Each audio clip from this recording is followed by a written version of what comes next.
जेव्हा महिना भरेल तेव्हा आपल्या लक्षात येईल की अरे म्हणजे मी नेमकं काय केलं, म्हणजे मी कुठली गोष्ट जास्त केली किंवा कुठली नाही केली, कुठली स्किप मी केली किंवा कोणते असे दिवस होते जेव्हा मी हे सगळं करू शकलो. One of the most underrated and most effective thing you can do is journaling. म्हणजे जर्नलिंग ही एक अशी गोष्ट आहे की जी आपण फार इझिली करू शकतो आणि हे करून आपण आपल्या आयुष्यातली प्रगती ट्रॅक करू शकतो. तर आजच्या व्हिडिओमध्ये आपण पाहणार आहोत की मी काय पद्धतीने जर्नलिंग करते आणि ही इतकी सोपी आणि फ्रिक्शनलेस मेथड आहे की आपण सुद्धा असं करू शकता.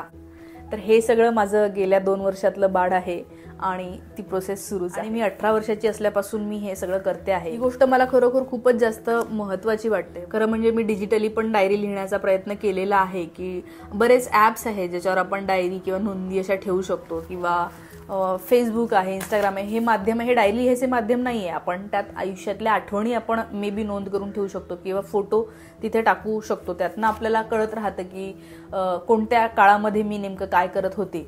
पण जर्नलिंग किंवा मला असं म्हणायचं आहे की हाताने लिहिणं हे जे काही फॉर्म आहे हे खरंच सुंदर आहे आणि हे आपण खूप पर्सनल गोष्टी पण त्याच्यामध्ये लिहित असतो. आणि जेव्हा आपण हार्ड कॉपीमध्ये लिहितो किंवा हे हार्ड कॉपीमध्ये लिहिलेलं मी जेव्हा पाहते तेव्हा मला खरोखर फार छान वाटतं. कारण कोणत्या काळामध्ये, आता समजा इथे 2022 लिहिले तर 2022मध्ये काय इसेन्स होता माझ्या जगण्याचा, कुठले असे विचार होते जे माझ्या डोक्यावर राज्य करत होते आणि ते पाहून खूप छान वाटतं. कारण एक नॉस्टेल्जिया म्हणूया आपण किंवा सगळंच असं आपल्याला एकदम पाहता येतं. त्यामुळे मी तरी प्रेफर करेन की हार्ड कॉपीज वापरायला पाहिजे. अगदीच आपल्याला अशक्य असेल तेव्हा आपण डिजिटल फॉर्म्स वापरू शकतो. तर आता मी तुम्हाला एक्झॅक्टली डायरीमध्ये लिहून दाखवणार आहे की काय पद्धतीने मी माझ्या हॅबिट्स किंवा माझ्या सवयी किंवा मी नेमकं काय करते त्या दिवशी, नेमकं काय केलं हे खूप शॉर्टमध्ये नोंद करते. हे आज आपण बघणार आहोत. आणि माझी ही जी मेथड आहे एका पानामध्ये पूर्ण 1 महिनासुद्धा ह्याच्यामध्ये भरतो. तर समजा आता तुमच्याकडे अशी एखादी वही असेल, डायरी असेल किंवा बुलेट जर्नलिंगसारखं ज्याला बॉक्स असतात किंवा डॉट्स असतात तशी एखादी डायरी असली, कुठल्याही प्रकारची डायरी असेल तरीही चालेल, त्याला काहीही बंधनं नाही आहे. पण समजा एका महिन्याचं ट्रॅक, हॅबिट ट्रॅक आपण कसं ठेवू शकतो हे इथे मी तुम्हाला सांगते आहे. आता उदाहरणार्थ जानेवारी तर संपला, फेब्रुवारी महिना, ओके, फेब्रुवारी 2024. ह्याचं ट्रॅक मी कसं ठेवणार, तर या बाजूला डाव्या बाजूला मी इथे तारखा लिहून घेते. किती आहे फेब्रुवारी, 1 2 3 4.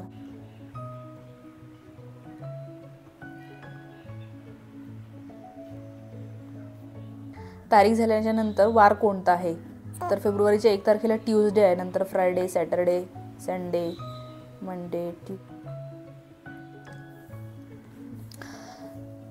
तारखा आणि वार झाल्याच्या नंतर इथे या बाजूला 2-3 तुमच्या सवयी की ज्याचा तुम्हाला ट्रॅक ठेवायचा आहे. आता उदाहरणार्थ मी इथे लिहीन की फॉर एक्झाम्पल मेडिटेशन, वर्कआउट आणि नंतर मी लिहीन की रीडिंग, मला वाचन वाढवायचं आहे तर मी नेमकं काय. आणि बाकी ऑफिसची कामं किंवा जी काही तुम्ही पैशासाठी कामं करता ते काही तुमच्या हॅबिट्स नाही आहेत तर त्याची नोंद म्हणजे ठेवायची गरज नसते. तर हे समजा 3 गोष्टी आहेत.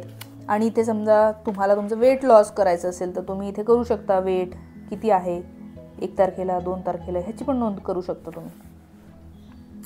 आता हे आहे,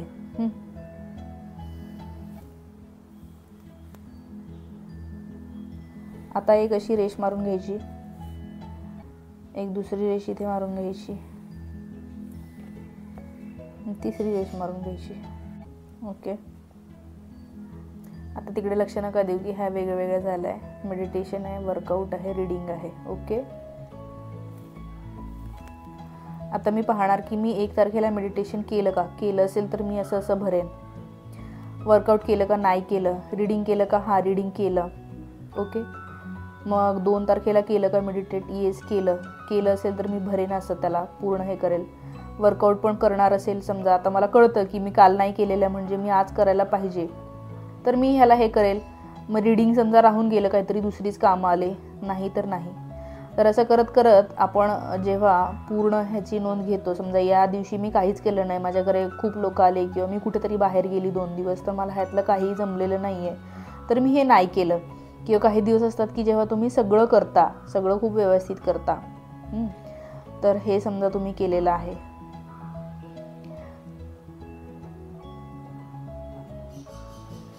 आणि हे करत असताना तुम्ही याचं बर्डन घेऊ नका की मला रोज नोंदी कराव्या लागतील का.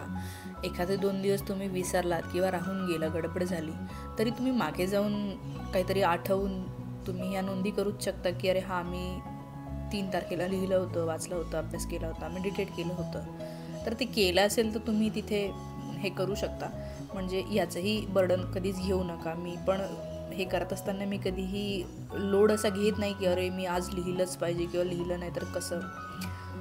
इझिली सोडून देते आणि तुम्हाला जर सवय लागली तर त्या गोष्टी खूप इझिली आणि सहजतेने तुमच्याकडून होत राहतात. तर हे सगळं जेव्हा महिना भरेल तेव्हा आपल्या लक्षात येईल की अरे म्हणजे मी नेमकं काय केलं, म्हणजे मी कुठली गोष्ट जास्त केली किंवा कुठली नाही केली, कुठली स्किप मी केली किंवा कोणते असे दिवस होते जेव्हा मी हे सगळं करू शकतो. असं झालं आहे का की खूपदा क्रॉस आलं आहे, म्हणजे रीडिंग नावाची गोष्ट फार कमी दिसते आहे, पण मी वर्कआउट नावाची गोष्ट केली आहे बरेचदा, किंवा मेडिटेशन पण बरेचदा केलं आहे, पण रीडिंग कमी झालं. तर हे आपल्याला नेमकं लक्षात येतं महिन्याभराचं मी नेमकं काय केलं. काही लोक वेट इथे जर रोज तुमच्याकडे जर मशीन असेल तर, नाहीतर काही गरज नाही, रोजचं नोंदवू शकता. किंवा मी रोज किती वाजता झोपली आणि किती वाजता उठली, तर ह्याचं जे काही टायमिंग आहे ते पण आपण इथे नोंदवू शकतो. तर एक महिन्याभराचा आपल्याला नेमकं बघता येतो आपला काय प्रोग्रेस आहे तो.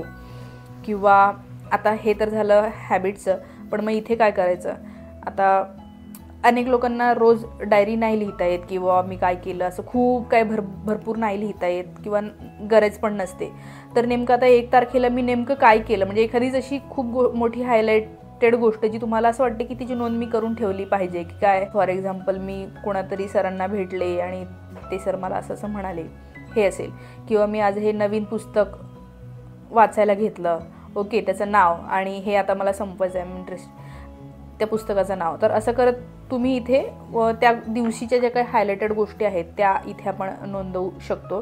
आणि असं महिनाभर जे आहे ते इथे आपल्याला हे करता येऊ शकतं. एक पूर्ण महिन्याचा ट्रॅक आपल्याला इथे ठेवता येऊ शकतो. आणि उरलेलं इथे काय की बाबा फेब्रुवारी महिन्यात मला नेमकं काय करायचं आहे ह्याचं एक, किंवा काय केलं असेल तर त्याचं एक करू शकतो. किंवा तुमचा काय अजून वेगळा प्लॅन असेल, एखादी टेस्ट सिरीज द्यायची असेल किंवा एखादी गोष्ट पाठ करायची असेल, जे काय असेल तर त्याचं तुम्ही इथे एम लिहू शकता की मला ह्या महिन्यामध्ये ही गोष्ट, ही 4 पुस्तकं पाठांतर करायची आहेत किंवा हे 4-5 पुस्तकं आहेत की जे मला वाचून संपवायचे आहेत, मग मी नेमकं काय केलं. तर हे 2 पानामध्ये पण आपण हे करू शकतो. आणि याला काही खूप मोठ्या डायरीची किंवा कशाचीही गरज नसते. मला असं वाटतं की आता हे जे काही मी लिहिलं आहे तुम्हाला हेच लिहायला पाहिजे असं काही नाही. तुमची सवय असू शकते की मला चहा सोडायचा आहे, तर मग चहा इथे लिहिला, का मग मी घेतला का खरं सोडला, किंवा अजून काय तुम्हाला दारू सोडायची असेल फॉर एक्झाम्पल तर हेही तुम्ही इथे लिहू शकता. काहीही असू शकतं ते तुमच्या आयुष्यामध्ये एक हॅबिट जी तुम्हाला लावून घ्यायची आहे. मेडिटेशन हे तर मी लिहिलं आहे माझं जे काय, म्हणजे माझं याचा फोकस ह्याच्यावर असतो म्हणून. तर अशा प्रकारे आपल्याला हे जर्नलिंग करता येऊ शकतं.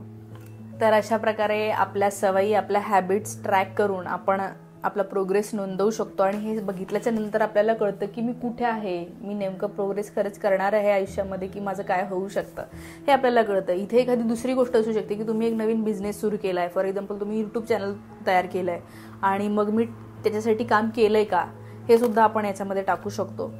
तर मला असं वाटतं खूप जास्त इफेक्टिव्ह ही गोष्ट आहे. आणि जेव्हा तुम्ही नंतर 1-2 वर्षानंतर ह्याच्याकडे पाहाल तेव्हा आपल्याला खूप छान वाटतं, हो मी हे त्या काळामध्ये हे होतं किंवा मी ही सवय ह्या काळामध्ये लावलेली आहे स्वतःला, असं काहीही. आजचा व्हिडिओ तुम्हाला आवडला असेल तर नक्की आपल्या मित्रमैत्रिणींना शेअर करा. तुम्हाला वाटत असेल की त्यांनाही हे कळलं पाहिजे, त्यांनी आपल्या आयुष्यामध्ये हे आणलं पाहिजे. अनेक पालकांना असं वाटतं की माझ्या मुलांना दाखवायला पाहिजे, तर त्यांनी नक्कीच व्हिडिओ शेअर करा.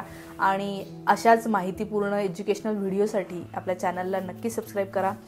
आत्ता आपण इथे थांबूया. Thank you so much. आणि अशा प्रकारचं जर्नलिंग नक्की या महिन्यामध्ये करून पहा.